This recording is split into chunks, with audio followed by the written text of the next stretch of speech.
샬롬. 편하셨습니까? 아멘. 오늘 귀한 안식일 주님의 은혜와 진리가 우리 모두의 생애에서 풍성하시기를 바랍니다. 아멘. 자, 우리 오늘은 성경의 요한복음의 말씀을 보겠습니다. 요한복음 5장. 요한복음 5장입니다. 요한복음 5장 39절.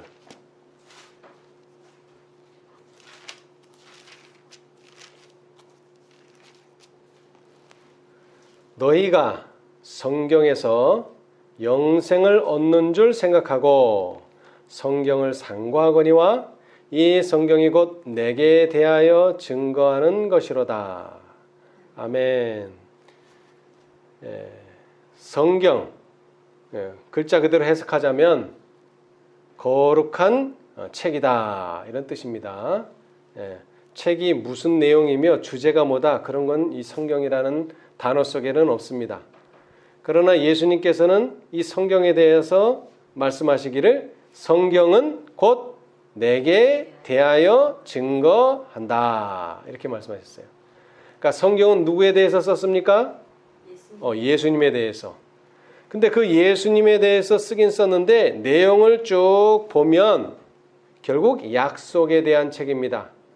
그래서 성경을 크게 구약과 신약으로 나누는데 구약은 옛 약속, 신약은 새 약속입니다. 근데 어떻게 됐든지 간에 약속입니다. 근데 누구에 대한, 무엇에 대한 약속입니까? 예수님과 관련된 약속입니다. 특별히 성경 전체는 예수님에 대한 약속인데 특별히 예수님께서 다시 이 세상에 오신다. 왜 오십니까? 나를 구원하기 위해서 오신다. 아멘. 자, 우리 요한복음 같은 책 14장 1절에서부터 3절까지. 너희는 마음에 근심하지 말라. 하나님을 믿으니 또 나를 믿으라. 내 아버지 집에 거할 곳이 많도다. 그렇지 않으면 너희에게 일렀으리라. 내가 너희를 위하여 처소를 예비하러 가노니 가서 너희를 위하여 처소를 예비하면 내가 다시 와서 너희를 내게로 영접하여 나 있는 곳에 너희도 있게 하리라. 아멘. 이 약속이 성경의 주된 주제다 그랬어요. 각시대 대장도 299페이지 재림의 교리는 성경의 근본적인 주제이다. 자, 그래서 오늘 우리가 재림에 대해서 좀 생각해 보고자 합니다. 예수님께서 재림에 대해서 사복음서에서 말씀하셨습니다. 자, 그 중에 우리 마태복음의 말씀을 보겠습니다. 마태복음 24장. 자, 마태복음 24장은 이렇게 시작합니다. 예수께서 성전에서 나와서 가실 때에 제자들이 성전 건물들을 가리켜 보이려고 나오니 대답하여 가라사대 너희가 이 모든 것을 보지 못하느냐? 내가 진실로 너희에게 이르노니 돌 하나도 돌 위에 남지 않고 다 무너뜨리우리라. 예수께서 감람산 위에 앉으셨을 때에 제자들이 종용이 와서 가로되 우리에게 이르소서 어느 때에 이런 일이 있겠사오며 또 주의 임하심과 세상 끝에는 무슨 징조가 있사오리까? 자, 제자들의 질문은 이것입니다. 어느 때에 이런 일이 있겠습니까? 어떤 일이요? 예루살렘 성이 돌 하나도 돌 위에 남지 않고 무너지는 이 사건이, 이런 일이 언제 있겠습니까? 그 다음 두 번째 질문은요. 주의 임하심과 세상 끝에는 무슨 징조가 있겠습니까? 질문을 했어요. 그래서 이제 질문에 대한 대답을 쭉 하십니다. 그리고 이제 끝부분에 가서요. 37절. 노아의 때와 같이 인자의 임함도 그러하리라. 홍수전에 노아가 방주에 들어가던 날까지 사람들이 먹고 마시고 장가들고 시집가고 있으면서 홍수가 나서 저희를 다 멸하기까지 깨닫지 못하였으니 인자의 임함도 이와 같으리라. 아멘. 예수님께서 재림에 대해서 또 예루살렘 멸망에 대해서 말하신 끝부분에 결론적으로 말씀하시기를 예수님의 재림의 때는 뭐와 같다? 노아의 때와 예, 노아의 때와 같다 그랬습니다. 자, 노아의 때 너무나 잘 알죠? 예, 여러분도 잘 아시죠? 예. 노아의 때 어떤 일이 벌어졌습니까? 노아의 때 어떤 일이 벌어졌어요? 노아가 뭐가 온다? 홍수. 비가 온다. 그런데 그때까지만 해도 비가 세상에 내리지를 않았습니다. 그러니까 전혀 세상에 한 번도 있지 않은 일을 있을 것이라고 예언을 하니까 사람들이 믿습니까? 안 믿습니까? 안 믿어요. 자, 그런데 얼마 동안 그 기별을 전했습니까? 120년. 120년. 우리 창세기를 보겠습니다. 창세기 6장. 노아의 때와 같다 그랬으니까. 자, 창세기 6장.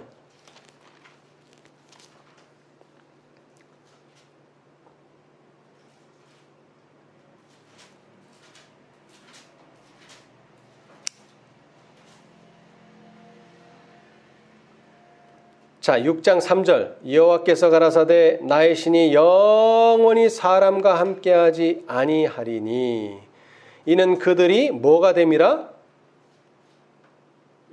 육체가 됨이라. 그러나 그의 날은 120년이 되리라 하시니라. 자, 여러분, 노아가 경고를 왜 120년 동안 했어요? 방주가 짓는데 120년이 걸렸어요? 아니요. 여기에 이미 하나님께서는 그 날이 얼마가 될 거라고 예정하셨어요. 그들의 날은 120년이 되리라. 이것이 그때 당시에 사는 사람들의 은혜의 시간입니다. 120년이. 이 120년 안에 뭐를 해야 돼요? 돌이켜야 돼요. 자, 그런데 역사를 보면 이 홍수가 창조로부터는 1000년, 지금으로부터는 무려 5000년 전의 일입니다. 5000년 전에. 참 그러고 보면은 이 성경의 역사와 우리나라의 역사가 참 뭐라고 표현해야 되나요? 연관성이 있어 보입니다. 왜냐? 자, 우리나라를 누가 건국하셨죠? 단군. 자, 그럼 단군이 이 나라를 건설한 지는 얼마 됐어요? 서기에다가 얼마를 더해야 돼요? 서기 2020년인데 더하기 2333을 더해야 돼요. 그러면은 단기 몇 년이 나와요? 네. 자, 조금 있으면 개천절이 돌아오는데 개천절이 뭐 하는 날입니까? 나라를 세운 날. 그래서 그때는 항상 뭐가 표기됩니까? 단기 몇 년이 나오죠? 근데 그 단기 계산을 어떻게 한다고요? 서기 연도에다가 그러니까 서기가 있기 전에 2333년 전에 만들었기 때문에 서기에다가 더하기 2333을 하면 돼요. 그러면은 얼마가 나오느냐면 올해가 4353년이에요. 근데 노아 홍수는 언제 있었다고요? 노아 홍수 5000년 전에. 그러니까는 노아 홍수가 나고 한 650년 후에 뭐가 생겼다는 거예요? 우리나라가 대한민국이 세워졌다는 거예요. 고조선이 세워졌다는 거예요. 그러니까 일리가 있는 것 같아요. 그 연도 자체는 제가 모르겠지만 왜? 홍수가 나고 나자 사람들이 뭘 만들었어요? 홍수가 나고 나자. 야, 이것도 비 오면 우리 망한다. 그러니까는 비에 피해받지 않는 높은 탑을 쌓자. 하늘까지 닿는 탑을 쌓자. 그래서 비가 얼마든지 노아의 홍수가 나더라도 우리는 멸망하지 않는다. 그래서 탑을 쌓는데 중간에 어떻게 돼버렸어요? 그 탑이 멈춰버렸어요. 왜? 언어가 혼잡해짐으로. 그래서 사람들이 그 바벨 탑을 통해서 뭐 하게 됐어요? 비로소 전에는 다 한 언어를 쓰고 한 민족으로서 한 장소에 모여 살았는데 언어가 여러 가지가 되면서 사람들이 뿔뿔이 흩어지게 됐어요. 그런데 그때는 몇 년인지 모르겠어요. 정확한 연대는. 자, 그런데 하여튼 간에 그렇게 되면서 그 뿔뿔이 흩어진 나라 중에 누구도 있었다는 거죠? 고조선, 우리나라도 있었다는 거예요. 그죠? 그러니까 이제 약간 일리는 있죠. 예. 자, 그래서 이 노아 홍수라는 게 상당히 중요한 사건입니다. 여러 민족과 나라를 만들게 돼 버렸어요. 바벨탑을 쌓게 되고. 자, 그런데 그날은 정말로 우리가 계산하기 힘들 정도로 5,000년 전의 일입니다. 그리고 이 지구가 태어나고 1,000년 정도밖에 되지 않았어요. 그런데 이미 사람들이 어떻게 돼 버렸어요?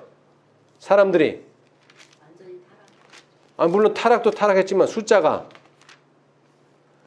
사람이 땅 위에 번성하기 시작할 때라고 표현했어요. 충만은 안 했지만 번성을 해서 사람이 이루 말할 수 없이 많이 살았습니다. 예. 뭐 고고학자들은 수억 명이 살았을 것이다 그러는데 정확히는 모르겠지만 하여튼 많은 사람들이 살았어요. 근데 몇 명이 구원을 얻었어요? 수억 명 중에 겨우 8명. 그것도 뭐 한 달, 두 달 전파해가지고 8명이 아니고 몇 년 동안? 120년. 무려 120년 동안 전파를 했어요. 자, 지금 우리가 뭘 공부하고 있느냐면 예수님의 재림의 때는 언제와 같다? 노아의 때와 같다. 자, 그래서 어떤 사람들이 생각해냈어요. 1844년에 예수님이 오신다 그랬는데 예수님이 안 오셨다 이거예요. 그러면 언제쯤 오실 것이냐? 노아의 때와 같다고 했으니까 노아가 얼마 동안 전파했다고요? 120년. 그러니까는 1844년으로부터 120년이 걸릴 것이다. 왜? 노아의 때와 같다고 했으니까. 자, 그러면 1844에다가 120을 더하면 얼마입니까? 1964년이 나오죠. 자, 그래서 그때 무슨 일이 벌어졌어요? 한국에서. 시골 생활. 야, 이제 곧 예수님이 오신다. 시골에 들어가야 된다. 또 좀 더 극단적인 사람들은 1964년 언젠가에 예수님이 오신다. 그래서 다 산으로 도망을 갔어요. 근데 오세요? 안 오세요? 안 오셨죠. 그러니까 사람들이 내가 잘못 생각했구나. 노아의 때에 오신다 그랬는데 노아의 때와 같다 그랬는데 이것은 그런 계산법에서 노아의 때와 같다는 것이 아니구나. 이것을 깨달아야 되는데 깨닫지 못하고. 자, 노아가 방주에 들어가고 바로 비가 왔나요? 일주일. 우리가 일주일을 계산을 안 했다. 그래서 또 7일을 하루는 몇 년? 1년. 그래서 1964 플러스 7을 하니까 또 얼마가 나와요? 1971년이 나와요. 이제는 정말 예수님 오신다. 그랬는데 또 오시지를 않았어요. 자, 그것은 뭘 의미합니까? 여기서 마태복음 24장에 노아의 때와 같다는 것은 연수계산에 활용하라는 뜻이 아니라 이겁니다. 자, 그런데 그것은 이미 연수 계산이 의미가 없다는 것을 초기문집에서 이미 말씀하셨어요. 근데 사람들이 초기문집을 그렇게 신경 써서 보지 않았다는 거죠. 자, 우리 한번 봅시다. 초기문집 75페이지. 여기 분명히 말씀하셨어요.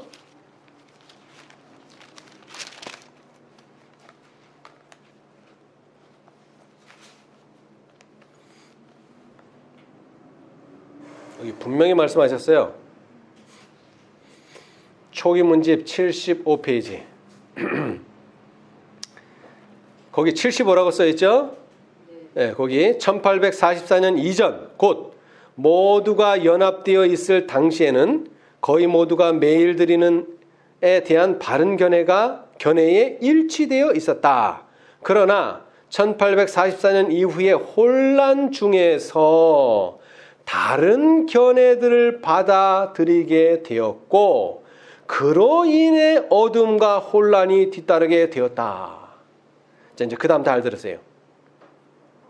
1844년 이후에는 뭐가?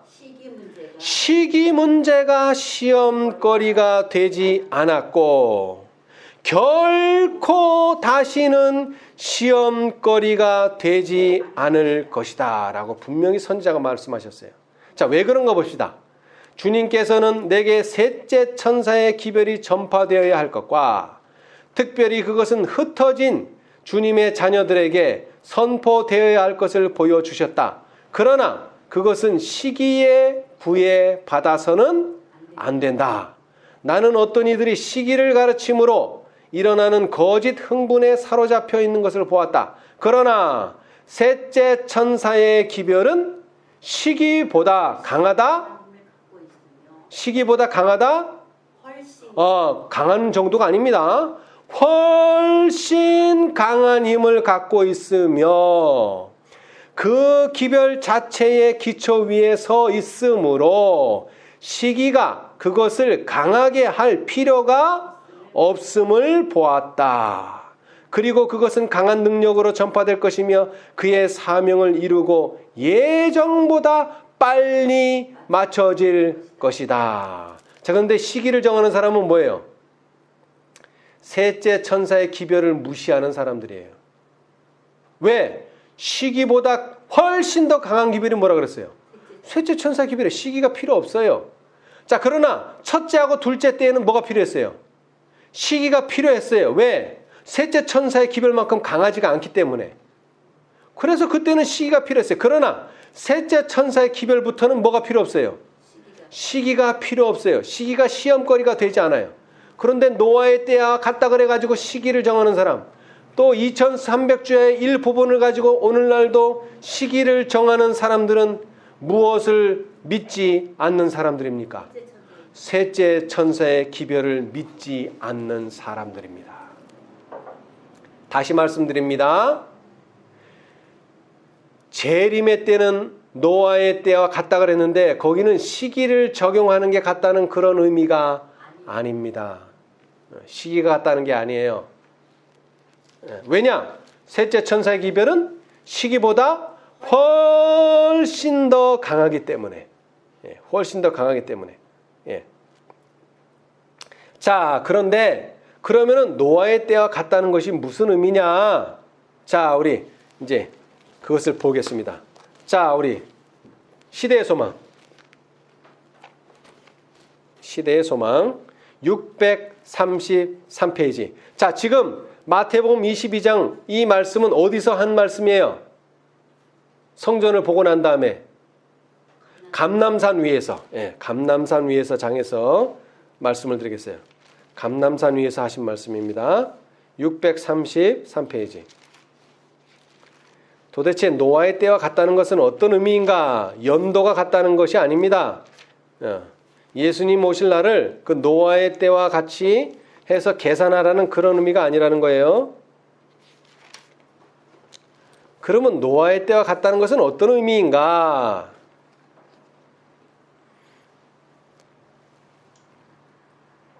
자, 633페이지. 시대의 소망 870페이지. 왼쪽 단 맨 밑에서 첫 번째. 노아의 때의 형편은 어떠하였는가? 여호와께서 사람의 죄악이 세상에 관영함과 그 마음의 생각의 모든 계획이 항상 악할 뿐임을 보시고 창세기 6장 5절. 홍수 이전 세상의 주민들은 여호와를 떠나고 그분의 거룩한 뜻을 행하기를 뭐하였다? 거절하였다. 자, 여러분 이걸 생각하셔야 돼요. 세상이 창조되고 1000년 동안 종교가 몇 개입니까? 하나. 불교 있어요? 그때는 없어요. 여러분 이제 올해는 지나갔고 내년에 이제 석가탄신이 있는데 거기도 뭐가 있어요? 석기 몇 년 있죠? 그거 계산해 봐도 6000년 안 돼요. 그 말은 뭐예요? 예수님이 창조한 당시부터 1000년까지는 종교가 불교는 없었다. 자, 그 다음 회교도 있었어요? 회교? 없었어요. 어떠한 종교도 존재하지 않았어요. 오직 뭐만? 여호와를 섬기는 기독교만이 존재했어요. 자, 그런데 사람들의 생각이 어떻다고요? 그 마음의 생각의 모든 계획이 항상 악할 뿐이다. 그것을 좀 더 현대어로 번역하면 홍수 이전의 세상의 주민들은 여호와를 떠나고 하나님을 떠나고 그 다음에 그분의 거룩한 뜻을 행하기를 거절하였다. 그들은 그들 자신의 거룩하지 못한 상상과 악한 생각을 따라 행하였다. 그들이 멸망당한 것은 그들의 죄악 때문이었으며, 자, 여러분 여기서 잘 들으세요. 그들이 사람을 죽였나요? 그들이 안식일을 안 지켰나요? 그런 게 아니에요. 근데 뭐가 악해요? 상상이 악하고 생각이 악해요. 무슨 행동으로 뭐가 나타난 게 아니에요. 근데 뭐가? 상상이 악하고 생각이 악하다는 거예요. 생각이 잘못됐다는 거예요. 생각이. 생각. 뭐 행동으로 나타난 건 없어요. 그런데 생각이 잘못됐다는 거예요. 자, 창세기 6장 5절에도 말했지만 그들이 뭐를 안 지키고 뭐를 불순종했다. 외형적으로 행동으로가 아니에요. 그 마음의 생각의 모든 계획이 항상 악하다 그랬어요. 악한 생각을 따라 행하였다. 예. 아니, 성경절. 그 마음의 생각의 모든 계획이 항상 악할 뿐이다 그랬어요. 예. 그 다음에 그 생각을 가졌으니까 당연히 행동은 뭐 어떻게 나와요? 그 생각에 따라서 나오겠죠. 그러나 행동은 중요한 게 아니에요. 제가 말하는 요지는 그 원인이 뭐냐 이거. 원인이. 행동을 하게 된 원인이 어디서부터? 생각, 상상. 여기서부터 시작한다는 거예요. 그래서 그들이 멸망당한 것은 그들의 죄악 때문인데 그 죄악은 어디서 근본이 있었다? 상상과 생각에서부터 있었다. 오늘날 이 세상에는 천년기적 영광으로 돋보이는 징조들이 없다. 하나님의 율법을 범하는 자들이 세상을 죄악으로 가득 채우고 있다. 그들의 노름, 경마, 도박, 방탕, 음란한 행위, 억제할 수 없는 정욕들은 이 세상을 신속하게 난폭한 행위로 가득 채우고 있다.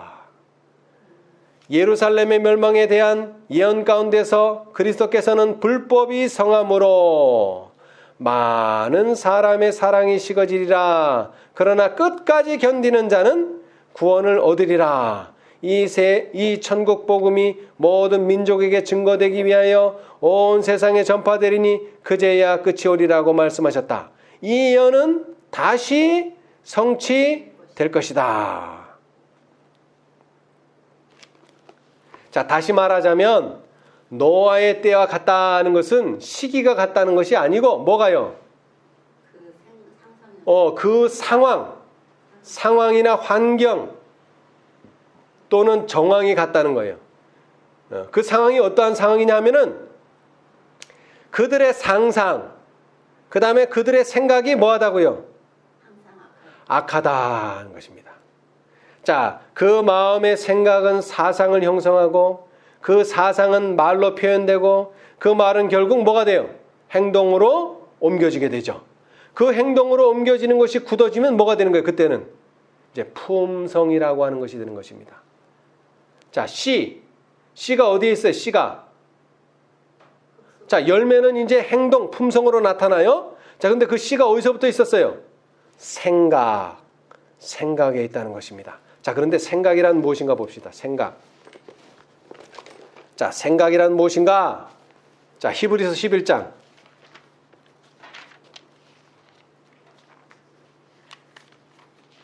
히브리서 11장.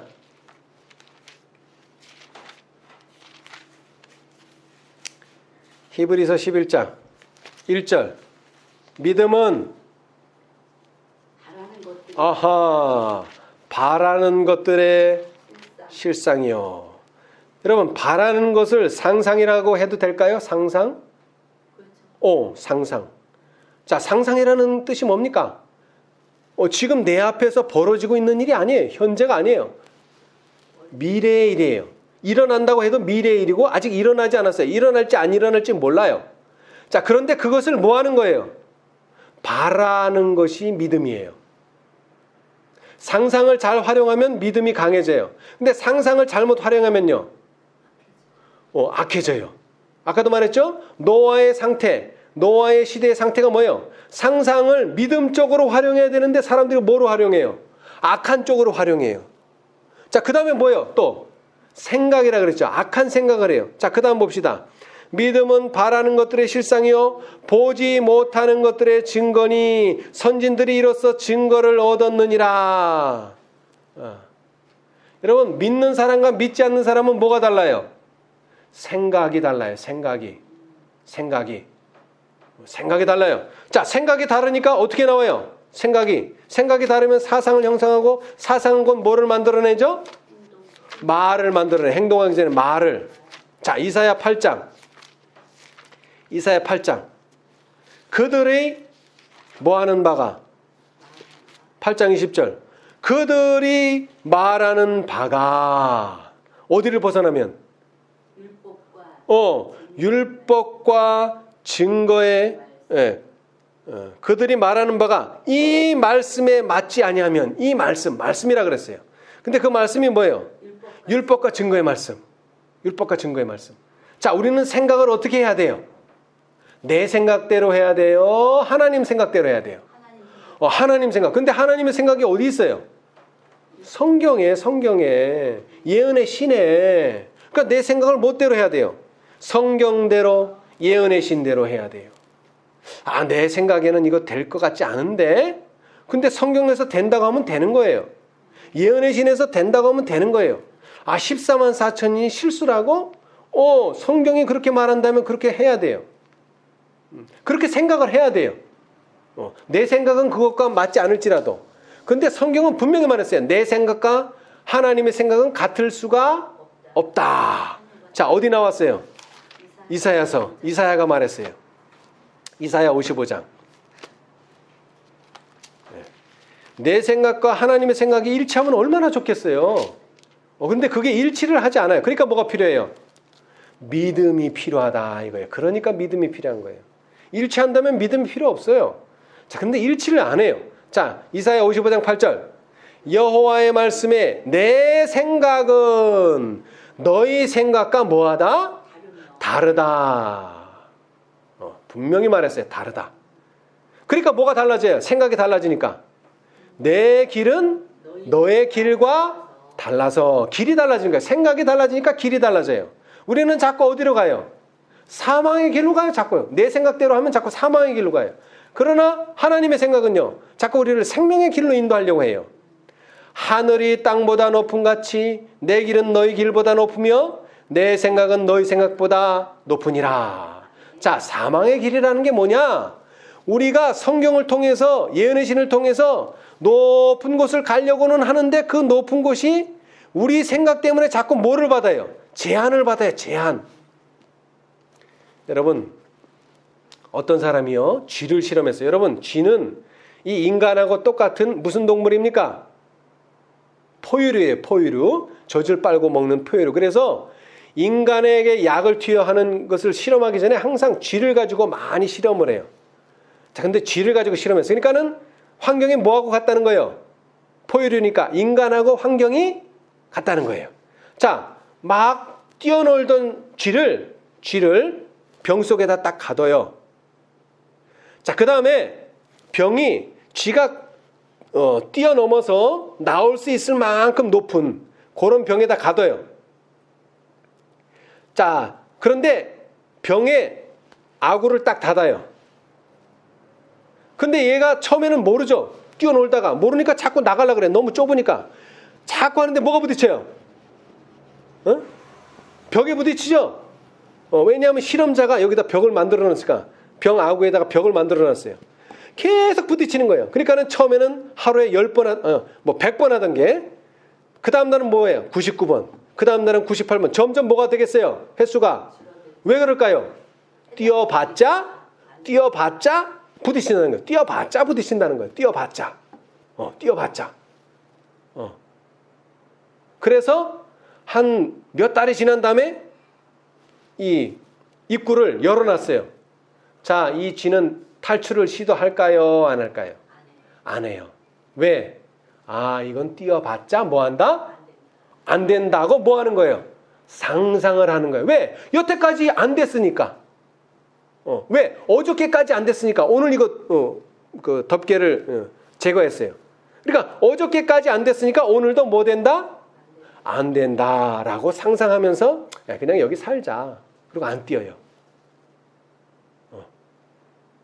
자, 이게 뭘 말합니까? 우리는 주어진 환경과 생애가 있어요. 그리고 여태까지 내가 수십 년 동안 살아온 그런 경험이 있어요. 자, 물론 그 경험이 앞으로 내가 나아가는데 도움이 되면 좋겠지만 오히려 그 경험이 뭐가 될 수 있다고요? 방해가 될 수 있어요. 왜? 오늘 어저께까지 뛰었는데 여기는 나갈 수 없다. 그게 내가 뭐 한 거예요? 경험한 거예요. 내가 여태까지 경험한 거예요. 자, 그런데 이 뚜껑이 제거되는 날이 온다는 거죠.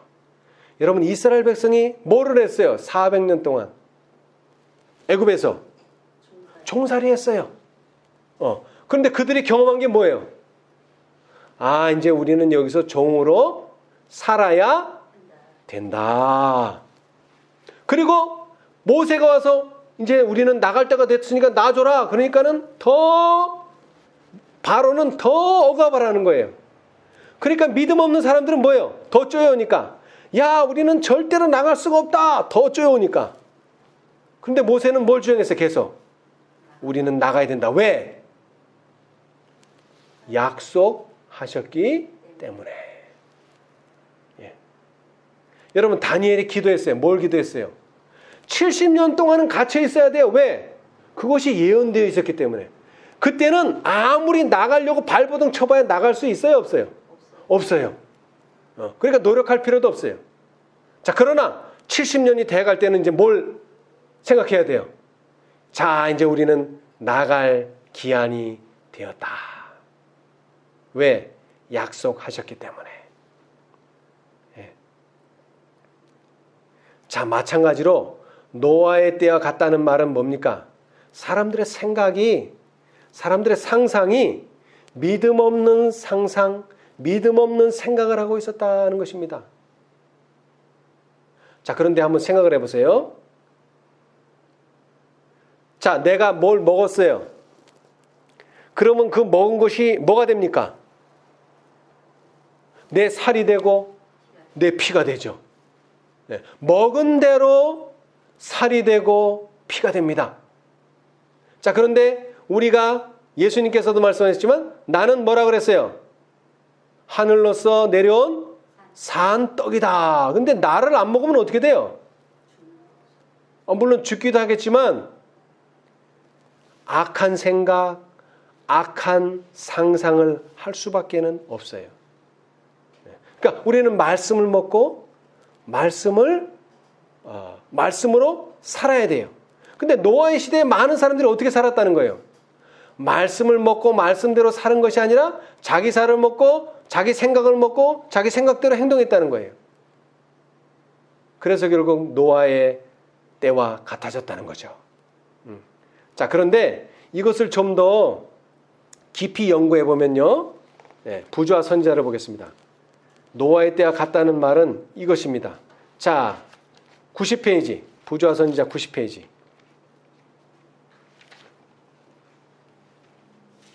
자, 오늘 우리 가정 공부에서 무엇에 대해서 얘기했죠? 이중의 저주. 근데 여기도 이중의 저주가 있어요. 자, 노아 홍수 전에도 바로 이중의 저주가 있어요. 자, 90페이지. 자, 왜 인간이 멸망하게 되었는가? 자, 90페이지. 홍수장이죠. 구속의 역사 43페이지. 노아의 시대에 아담의 범죄와 가인의 살인죄의 결과로 지상에 어떤 저주? 이중의 저주가 지워져 있었다. 자, 이것을 제가 설명을 드릴게요. 자, 아담의 범죄는 무엇을 범한 것입니까? 하나님의 명령을 범한 것입니다. 그러니까 처음 10계명의 처음 부분 4계명을 범한 거예요. 그죠? 하나님께 대한 사랑, 하나님께 대한 의무를 불순종한 거예요. 자, 그런데 가인의 살인죄는 뭐예요? 사람에 대한 의무, 사람에 대한 사랑, 나머지 6계명을 범한 거예요. 그러니까 십계명을 모두 범한 거예요. 그래서 노아의 시대의 사람들이 그렇게 급속도로 타락하고 아주 타락해서 더 이상 뭐가 없어요. 구원 얻을 사람들이 더 이상 존재하지 않을 정도까지 타락해버렸어요. 죄악의 잔이 차버렸어요. 그래서 세상에 심판이 온 거예요. 자, 그런데 이것은 원인적인 문제고 이 원인으로 말미암아 이중의 저주로 말미암아 사람들이 깊이 빠졌던 것이 하나 있는데 바로 이겁니다. 자, 우리 보겠습니다. 91페이지 한 장 넘겨서 자, 그 다음에 구속의 역사 44페이지 부조화선이자 91페이지 왼쪽 단 맨 밑에 사람들은 하나님을 그들의 지식 밖에 두고 그들이 상상해서 만든 피조물들을 숭배하였다. 이것을 한 단어로 뭐라 그럽니까? 우상숭배라고 합니다. 네, 우상숭배. 그 결과로 우상숭배 결과로 그들은 점점 더 타락하게 되었다. 시편 기자는 우상숭배가 그 숭배자에게 끼치는 결과를 이렇게 묘사한다. 그는 우상을 만드는 자와 그것을 의지하는 자가 다 그와 같으리로다. 자, 그러면은 소를 섬기면 어떻게 돼요? 소같이 되고, 용을 섬기면 용같이 되고, 그러니까는 섬기는 것과 똑같이 되는데 그 이유는 뭐냐? 바라봄으로 변화되는 것이 인간의 마음의 법칙이다. 사람은 진리와 순결과 거룩함에 대하여 자신이 가지고 있는 개념 이상으로 높아지지 않는다. 만일 마음이 보통 인간성의 수준 이상으로 높여지지 아니하고 그것이 믿음으로 말미암아 하나님의 무한하신 지혜와 사랑을 명상하도록 높여지지 않는다면 어떻게 될까요? 사람은 계속적으로 점점 더 타락하게 될 것이다. 자, 여러분, 인간이 하나님의 계명을 범하고 사람에 대한 의무, 계명을 범함으로 어디에 빠지게 됐어요? 우상숭배에 빠지게 됐어요. 그래서 그 우상숭배에 빠진 결과가 뭐예요? 사람이 우상과 같은 수준에만 머물러 있게 된다는 것이죠. 거짓 신들을 숭배하는 자들은 그들의 신들에게 인간의 속성과 성정을 부여했으며 그렇게 함으로써 그들의 품성의 수준은 죄악된 인간성의 수준까지 절악되었다. 그런 결과로 그들은 더럽혀졌다. 여호와께서 사람의 죄악이 세상의 관영함과 그 마음의 생각의 모든 계획이 항상 악할 뿐임을 보시고 온 땅이 하나님 앞에 폐기하여 강포가 땅에 충만한지라. 하나님께서는 사람에게 당신의 계명을 생애의 법칙으로 주셨으나 그들의 율법은 범해졌으며 그 결과 생각해낼 수 있는 온갖 죄가 나타났다.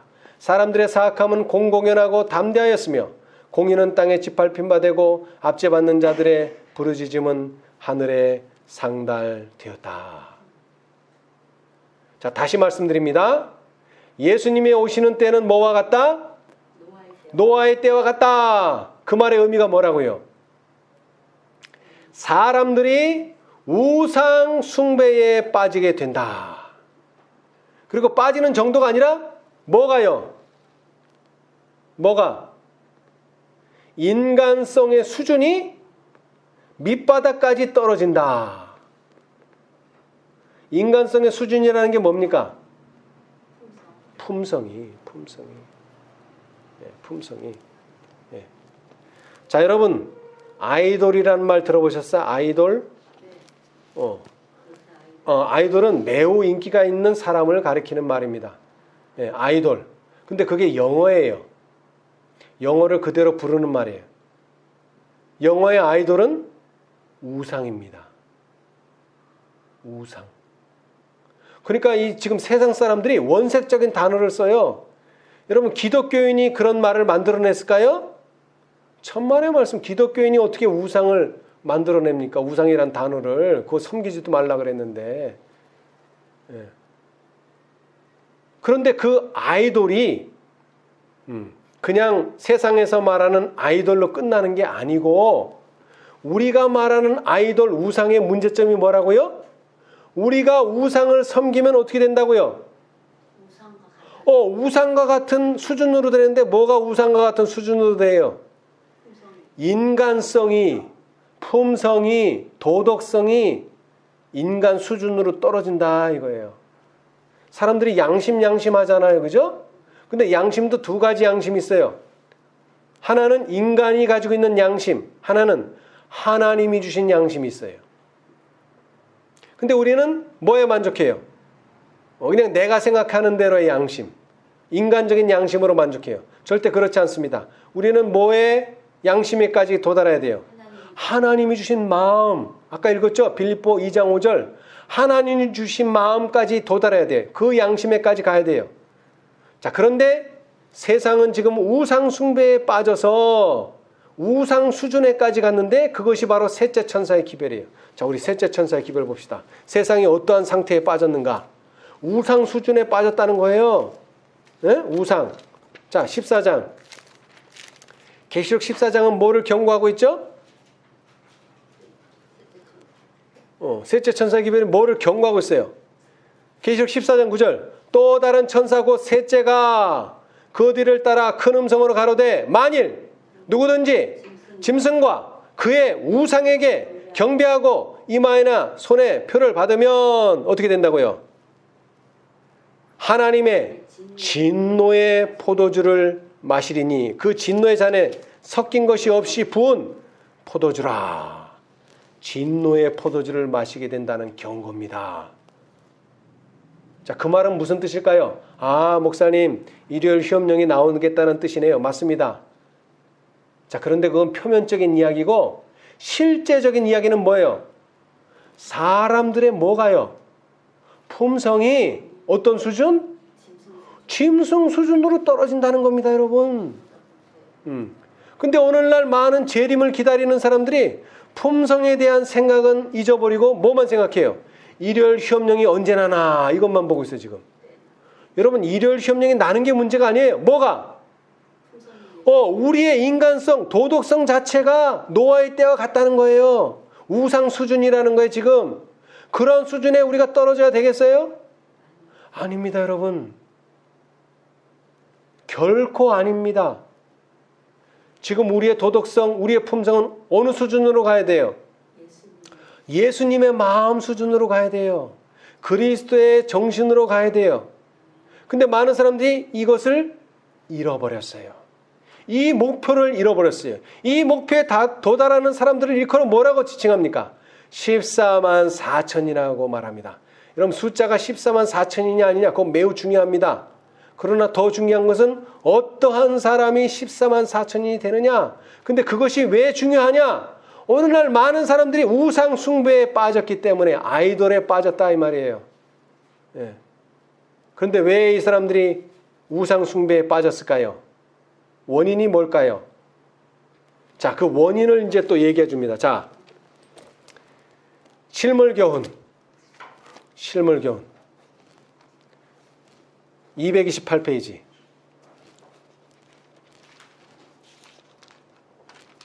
길가와 산울가로 나가서라는 장에 228페이지.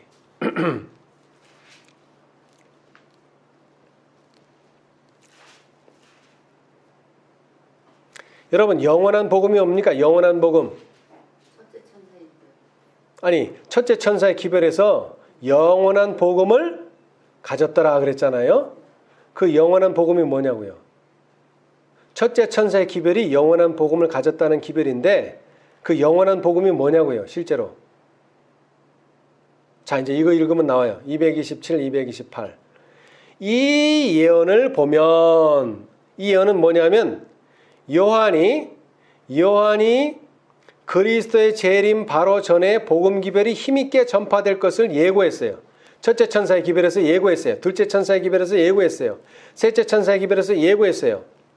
그러나 실제적으로는 첫째 천사의 기별에서 예고했어요. 그죠? 자, 한번 읽어봅시다. 요한은, 그 앞문단, 요한은 그리스도의 재림 바로 전에 복음 기별이 힘있게 전파될 것을 요한계시록에 예고했다. 그는 한 천사가 공중에 날아가는데 땅에 거하는 자들 곧 여러 나라와 족속과 방언과 백성에게 전할 영원한 복음을 가졌더라. 그가 큰 음성으로 가로되 하나님을 두려워하며 그에게 영광을 돌리라. 이는 그의 심판하실 시간이 이르렀음이니 라고 외치는 것을 보았다. 분명히 말하죠. 여러 나라와 족속과 방언과 백성에게 전할 뭐를 가졌더라? 영원한 복음. 근데 그 영원한 복음이 뭐냐? 설명해요. 이 예언을 보면 심판에 대한 경고와 거기에 관련된 기별을 전한 다음에 이어 인자가 하늘 구름을 타고 강림하신다. 심판이 가까웠다는 선포는 그리스도의 재림이 임박했다는 것을 공포하는 것이다. 그리고 이 선포를, 이 어떤 선포? 재림이 가까웠다. 심판이 가까웠다는 선포를 뭐라고 부른다? 영원한 복음이라고 부른다. 그러므로 그리스도의 재림에 대해 전도하고 그 재림이 임박했다는 것을 선포하는 일이 복음 기별의 매우 중요한 부분임을 나타내고 있다. 자, 그 다음 성경은 말세에는 사람들이 뭐라고요?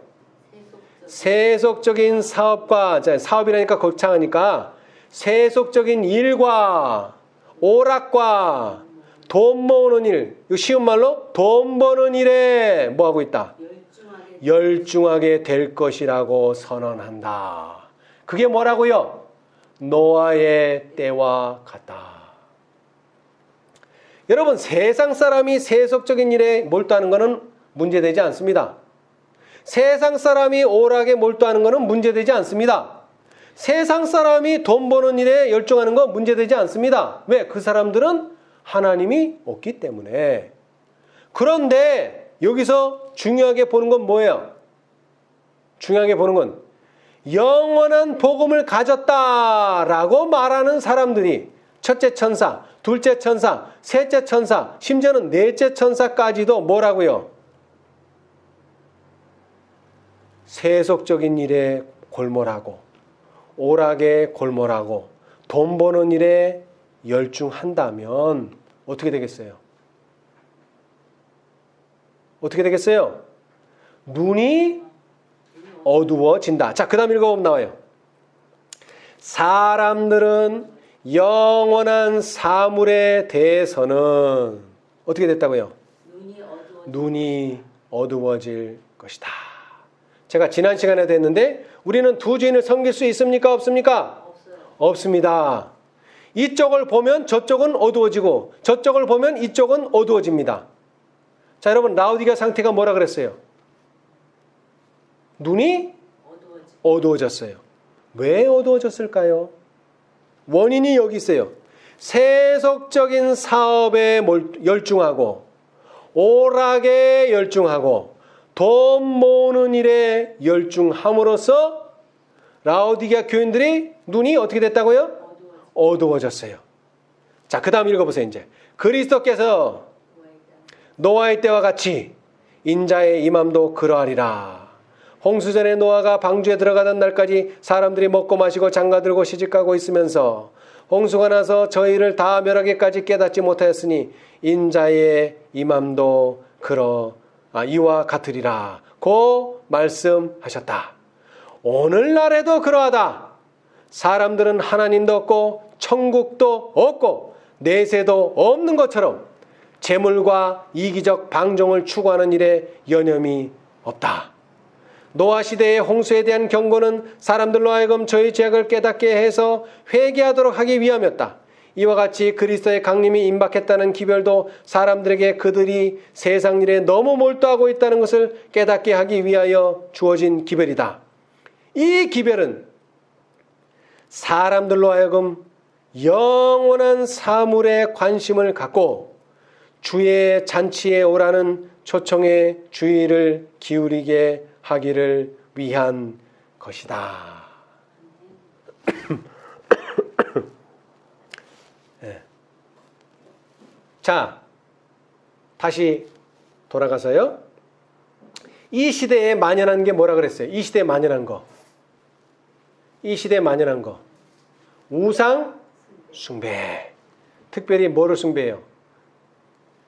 물질을 숭배해요. 물질주의라 그래요. 물질주의. 그런데 저희는 그 물질을 추구하거나 돈을 추구하는 것보다 중요한 것은 그것을 추구함으로써 뭐가요? 인간성이 타락해가고 있다는 것에 주목해야 된다는 것입니다. 왜? 하나님이 인간을 만들 때 어떻게 만드셨죠? 자기의 뭐를 따라? 형상으로. 자, 우리 창세기로 돌아가 봅시다. 창세기. 하나님이 인간을 만들 때 뭐를 본따서 만들었어요? 뭐를? 형상. 형상. 어떤 형상? 네, 1장 26절. 27절. 하나님이 가라사대 우리의 형상을 따라. 그 다음에 우리의 뭐대로? 모양대로. 우리가 사람을 만들고 그로 바다의 고기와 공중의 새와 육축과 온 땅과 땅에 기는 모든 것을 다스리게 하자 하시고 이렇게 뭐 하셨어요? 말씀을 하시고 어떻게 하셨어요? 창조하셨어요. 하나님이 자기 형상 곧 뭐대로? 하나님의 형상대로 사람을 창조하시되 남자와 여자를 창조하시고. 자, 다시 말합니다. 사람을 어떻게 만들었다고요? 하나님의 형상대로. 그 다음에 하나님의 뭐대로? 모양대로. 네, 모양대로. 자, 여러분, 하나님의 모양은 어떤 모양입니까? 눈, 코, 귀, 입. 네, 그죠? 자, 그런데 모양은 그런데 형상은요, 형상. 형상. 우리가 하나님의 형상대로 지음을 받았다 그랬는데, 예, 형상은 뭘 의미해요? 예? 형상. 하나님의 형상.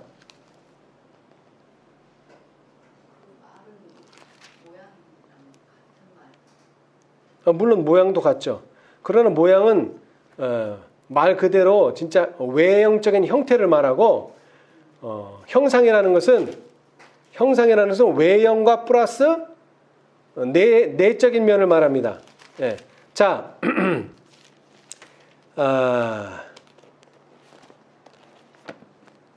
종로의 계단.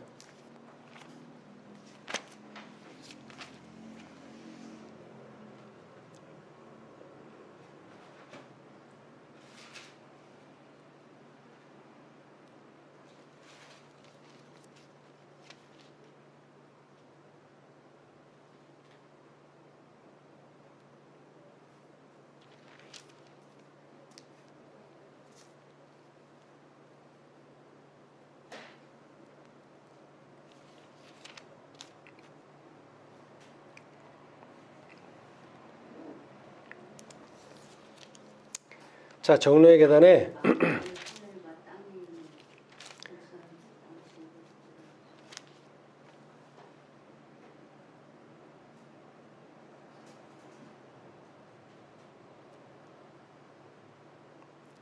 하나님께서 우리 인간을 만드셨을 때는 어떻게 만드셨습니까? 그냥 모양만 인간의 형체로 만드신 것이 아니라 하나님의 모양대로만 만든 것이 아니라 품성 자체가 하나님의 품성대로 그대로 만들어졌어요. 그것이 하나님의 형상대로 인간을 만들었다는 뜻입니다. 예. 자, 우리 12페이지.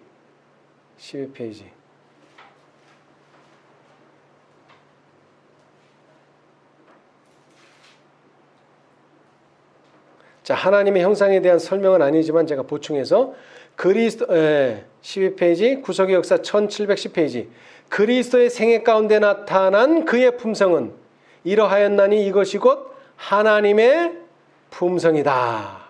자, 그런데 예수님은 이 세상에 오셔서 뭐를 보여주신 거예요? 하나님의 품성을. 곧 우리는 누구를 보는 거예요? 아담과 하와가 이 세상에 태어났을 때의 모습, 형상 그대로를 보는 거예요. 왜? 그분이 하는 모든 것은 다 하나님이 이 세상에 왔다라면 보여줄 수 있는 것이고 그 모양 그대로 그 형상 그대로 아담과 하와가 이 세상에 창조가 된 거예요. 자, 그래서 예수님이 뭐라 그랬어요? 자신 있게 요한복음 14장 9절에 나를 본 자는 아버지를 보았노라. 그러니까 나를 봤다는 게 뭡니까? 내 품성을 본 사람은 누구 품성을 본 거예요? 하나님의 품성을 본 것이고 곧 아담과 하와가 죄 짓기 전에 품성을 본 거예요. 예. 자, 그런데 우리 인간이 그러한 품성을 뭐 해야 되는데? 자, 요한복음 14장 9절부터 보겠습니다. 요한복음 14장 9절.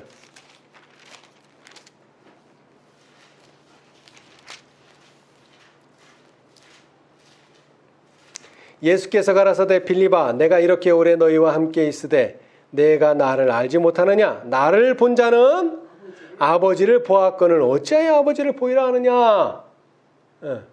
예수님을 본 자는, 예수님의 품성을 본 자는 하나님의 품성을 본 자고, 하나님의 품성을 본 자는 아담과 하와가 범죄하기 전에 품성을 본 거예요. 그러면 이제 우리는 어떻게 해야 돼요? 계시록 14장에 영원한 복음을 가졌다는 것은 예수님께서 재림하실 것을 말하는데, 예수님께서 재림하시기 전에 심판이 있을 것이고 심판에 통과할 수 있는 자들은 하나님의 품성을 가진 자들인데, 그렇게 하나님의 품성을 가진 자들이 있을 것을 말라기서에 예언했죠. 말라기서에 예언했어요, 안 했어요? 예언했어요. 자, 뭐라고 예언했어요?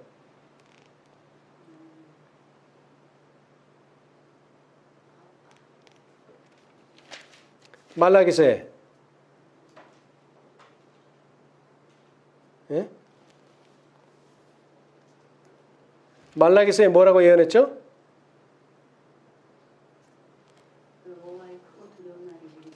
예.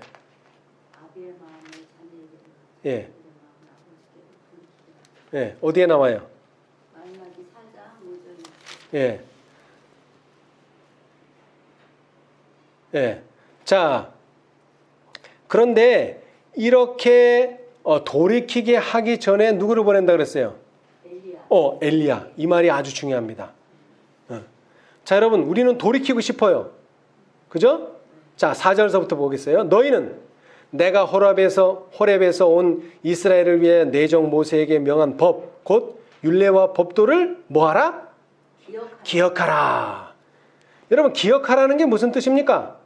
기억하라. 외워라, 그런 뜻이에요? 물론 외우라는 뜻도 될 수 있어요. 그런데 이건 그런 뜻이 아닙니다. 왜냐? 히브리서에 보니까 자, 법을 주셨는데 그 법은 법궤 안에 언약궤 속에 잘 넣어두기 위해서 거기다 넣어놨다고요? 히브리서 읽어보니까 내 마음판에 기록하기 위해서 본보기로 보여준 거지 거기다 두는 게 아니라고 했어요. 자, 다시 말하면은 곧 법, 곧 율례와 법도를 기억하라 하는 말은 내 마음에 새기라는 거예요. 근데 그게 돼요, 안 돼요? 쉽게 안 돼요. 그리고 나 혼자는 안 돼요. 그러니까는 그렇게 새겨지고 기억하기 위해서 5절 보라, 여호와의 크고 두려운 날이 이르기 전에 내가 선지 엘리야를 너에게 보내리니 뭐하기 위해서 보냅니까? 법을 내 마음에 새기는 일을 돕기 위해서. 첫째는 새 천사가 왔고 14장에, 그 다음에 그 새 천사를 돕기 위해서 18장 천사들이 온 거예요. 자, 그래서 어떻게 하겠다는 거예요? 6절. 그가 아비의 마음을 자녀에게로 돌이키게 하고 자녀들의 마음을 그들의 아비에게로 돌이키게 하리라. 돌이키지 아니하면 두렵건대 내가 와서 저주로 그 땅을 칠까 하노라 하시니라. 여러분, 돌이킨다는 말의 뜻이 뭡니까? 회복한다는 것입니다. 뭐로요? 하나님의 형상대로. 근데 우리는 하나님의 형상은 관심이 없고 안식일을 지키냐 안 지키냐, 일요일 협력이 나냐 안 나냐, 여기만 신경을 쓰고 있어요. 그것이 노아의 때와 같다는 의미가 아니라는 것입니다. 다시 얘기합니다. 노아의 때는 두 가지 범죄로 말며 사람들이 우상 숭배에 아주 완전히 빠져 있었어요. 그래서 결론이 뭐냐? 우상과 같은 수준의 인간성이 떨어졌다는 거예요. 그래서 더 이상은 뭐가 없어요? 진전이 없고 더 이상 구원 얻을 사람도 없어요. 그래서 하늘의 심판이 내렸던 것처럼 오늘 우리가 하나님의 형상대로 회복되지 않으면 우리는 셋째 천사의 기별이 말하는 대로 짐승과 그의 우상에게 절하는 사람들밖에는 되지 않을 것이다. 자, 그러나 우리는 반대로 뭐가 돼야 된다 그랬어요? 14만 4천이 돼야 된다 그랬죠. 14만 4천이는 어떤 사람이 되는가 보고 마치겠습니다. 자, 계시록 15장. 그들은 이기는 자들입니다. 14만 4천이는 이기는 자들입니다. 지는 자가 아닙니다. 계시록 15장. 계시록 15장 2절. 또 내가 보니 불이 섞인 유리바다 같은 것이 있고 짐승과 그의 우상과 그의 이름의 수를 뭐하고? 이기고 그 다음에는요. 벗어난 이제는 종이 아닙니다. 우리는 벗어난 자들이 유리 바닷가에 서서 하나님의 검은 고를 가지고 하나님의 종 모세의 노래 어린 양의 노래를 불러 가로되 뭐라고 노래합니까? 주 하나님 곧 뭐요? 전능하신 이시여. 왜 전능하십니까? 내가 죄 아래 팔려서 죄 짓는 사람이었는데 종으로 살았는데 전능하신 하나님이 나를 도와주셔서 어떻게 됐어요? 선지 엘리야를 보내주셔서 죄를 이기게 되었다는 거예요. 죄를 벗어나게 됐다는 거예요. 그래서 전능하신 이시여 하시는 일이 크고 기이하시도다. 만국의 왕이시여 주의 길이 의롭고 참되시도다. 주여 누가 주의 이름을 두려워하지 아니하며 영화롭게 하지 아니하리이까. 오직 주만 거룩하시니이다. 주의 의로우신 일이 나타났음에 만국이 와서 주께 경배하리이다 하더라. 여러분 계시록 18장은 어떻게 끝납니까? 그의 영광으로 땅이 환해지면 모든 사람이 어떻게 합니까? 주의 의로우신 일이 나타났음에 만국이 와서 주께 경배하리이다. 아멘. 우리 모두 하나님께 영광을 돌리며 하나님께 경배하는 여러분과 제가 되기를 간절히 바라면서 말씀을 마치겠습니다. 감사합니다. 하늘에 계신 감사하신 저희들의 아버지, 주님이 오시는 때는 노아의 때와 같다라고 말씀하셨습니다. 주님, 그래서 많은 사람들이 이 말씀을 오해하고 120년을 계산해내고 또 7년을 계산해냈습니다만 셋째 천사의 기별은 시기보다 훨씬 더 강하다고 말씀하셨습니다. 주님께서 말씀하신 노아의 때와 같다라는 말씀은 사람들이 죄에 빠져 우상 숭배에 빠지고 그리하여 그들의 생각의 수준이 그들의 인간성의 수준이 우상과 같아졌다고 하는 것을 말씀하셨습니다. 주님 도와주셔서 이 마지막 때에 사람들의 상태가 그렇게 타락할 것이라는 것을 말씀해 주셨사오니 이제 우리는 그와 같은 우상 숭배자들과 같은 인간성에 머무르지 아니하고 우상 숭배자들과 같은 도덕성에 머무르지 아니하고 예수님께서 인치심으로 계수하신 14만 4천인의 품성을 우리 다 소유할 수 있도록 축복하여 주시옵소서. 그 입에 거짓이 없으며 어린 양이 어디로 인도하든지 따라가는 자며 여자로 더불어 더럽히지 아니하는 자, 이 모든 표준에 도달할 수 있는 저희가 되게 하여 주시옵소서. 그러나 우리 자신의 힘으로는 이렇게 할 수 없사오니 주님, 전능하신 주님이시여 주님과 함께함으로 말미암아 이러한 놀라운 경험을 할 수 있도록 축복하여 주시옵소서. 오늘날 우리에게 이제 세상 일에 몰두하지 않게 하시고 오락에 몰두하지 않게 하시고 그 다음에 여호와를 섬기는 일에만 골몰하며 또 하나님의 영광을 위하여 그 나라와 그의 의를 먼저 구하는 저희들 모두가 되도록 축복하여 주시옵소서. 저희는 연약하고 부족합니다. 그러나 주님께서 내 생각은 너희 생각과 다르다. 내 생각은 너희 생각보다 높다고 하셨습니다. 주님, 우리 주님의 더 그 높은 생각을 따라갈 수 있도록 축복하여 주시옵소서. 성경과 예언의 신의 말씀을 따라 생애하는 저희 모두가 되도록 축복하여 주시옵소서. 우리가 우리 주님을 따르기에 부족하고 연약하지만 오직 말씀만을 의지하는 믿음으로 말미암는 생애를 살 수 있도록 도와주시옵소서. 이 모든 일에 축복해 주시기를 바라오며 이제 한 주일 동안 살아갈 때에도 이러한 모든 유혹과 미혹에서 벗어나